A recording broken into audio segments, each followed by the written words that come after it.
You connect the dots together, you get your icosahedron, which, as you see here on the left, is a geometry. This is what it looks like superimposed over the Earth's surface on the right. Now, this is where it gets even more interesting. These three Russian scientists, and everybody laughs when I say their name, Goncharov, Morozov, and Makarov. Well, see, you're not laughing because I told you it's not cool to laugh. So, like, now you don't want to laugh. What they did is they went through and they looked at every single line that was discovered by Sir Alfred Watkins. Remember the guy that did the ley lines? We were just talking about that, how all these churches and all these Neolithic sites and Iron Age sites and Bronze Age sites, they're all in straight lines. Well, these Russian dudes took every single one of those things that Alfred Watkins discovered, and they took every single other structure they could find around the world, the Great Pyramid, Stonehenge, Easter Island, temples and pagodas in Asia, China, Japan. They looked at every single weird monolithic, which means big stone structure they could find anywhere in the world. And they found that every single one of them fit onto a single grid, which was very simple to construct. All you had to do is start with the same 12 points that Ivan Sanderson found where these matter time-space warps would happen. Take those 12 points, connect the dots, just like I did. That's the icosahedron. But then, the icosahedron has a curious property. It's a geometry that, because it is perfect, can be inverted. It's a mathematical thing you can do where you flip the geometry inside out, literally. That's what it would be. If you had the structure, like made out of wires, you could actually flip it inside out and rebuild it, but build it backwards. Build the geometric inverse of it. All you got to do is inverse the icosahedron and make it so that it fits together with the original icosahedron, and you get this grid. Here it is. So I want to point out to you again, because this is a little bit confusing if you don't know what you're looking at, that all of your original points are still there. Here's, the Bermuda Triangle. Here's the one on the southern tip. Here's the two that I was talking about around Australia, the one that's up there. Here's the one at the South Pole. So they're all still there. But now you've added in the geometric opposite. If you simply build this geometry, you now have a diagram that shows you where every single ancient site in the entire world has been constructed on. Over 4,000. They couldn't find a single one that was anything impressive that wasn't built on this grid. Why do you think that is?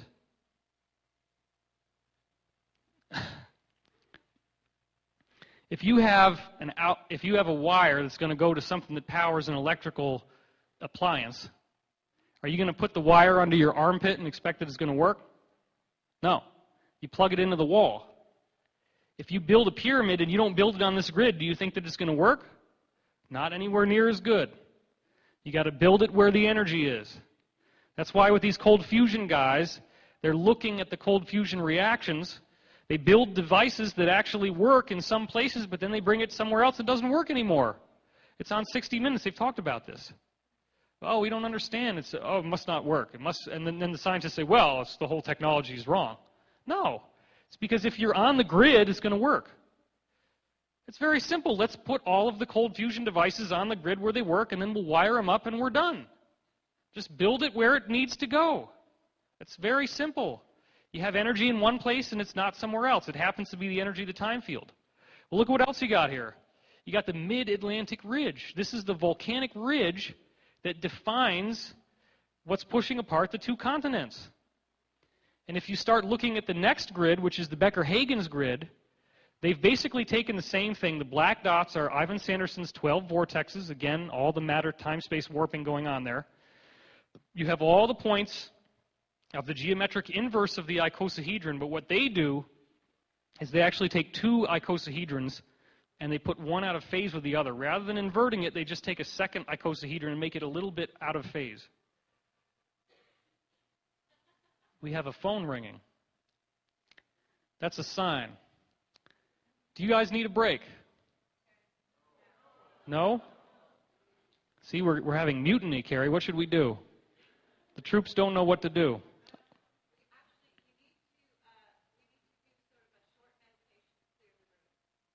Okay.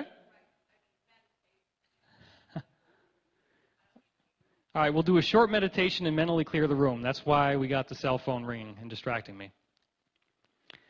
I would ask that you just take a couple minutes Take a nice deep breath now.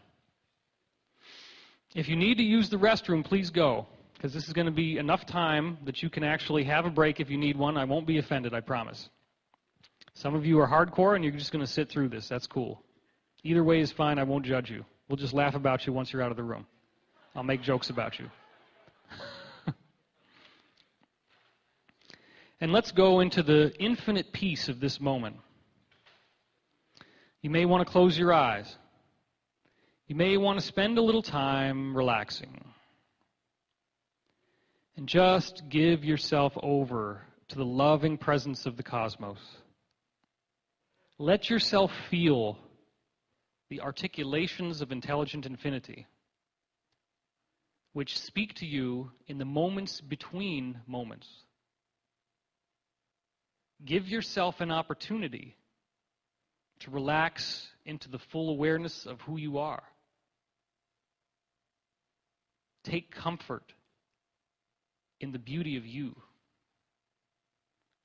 Take pleasure in the divine energy that makes you who you are. As you tune in deeper and deeper to yourself, you become a pyramid. You become a standing stone. You become a lens of light for cosmic energy to flow through. It doesn't require you to spend any money.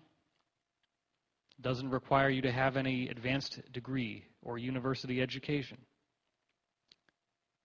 It doesn't require you to drink anything, eat anything, take any pill, smoke anything. All it requires is peace. All it requires is tranquility. All it requires is the knowingness that you are more than your physical body, that you are a divine light, a glorious gift from the cosmos, that any and all negativity that has hung around you can be cleansed away, much like a traditional housewife would sweep out the house with a broom.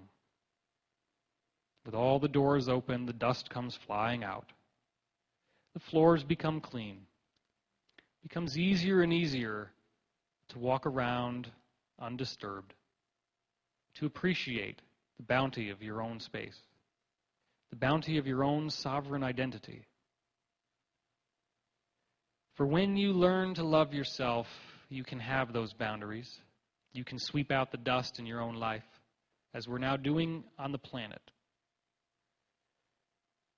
The very air that passes through your lungs is the living conduit of universal light that carries you like a magic carpet to lands unseen that float in the sky. Lands that are beyond physicality. You have every opportunity to reach out and find those lands. You have the glory of being yourself in this moment. You have an opportunity to expand your awareness so that that mind that thinks through the hardware of the brain is not just the mind of your personal ego, but the universal mind that is much more than just your own personal self. It is the self with a capital S. Let's experience that self. Because as you do, the energy flows through you, and it is an energy that creates an impenetrable shield that no negativity can penetrate. It is a living vessel of light, the chalice of the Holy Grail that allows you to be perfectly sovereign in mind and in body and in spirit. By living through that consciousness, you live in the presence of your everlasting awareness, your eternal identity, which is never going to be terminated by the loss of a body. It is much more than that. Your mind is information, and the information has identity, and the identity is the universe. So now I will start to bring you back into the conscious mind. Most of our friends have gone to the bathroom now. So So we're all back in the room. I'd like you to see again this grid. Open your eyes and let's meditate on that grid for a minute.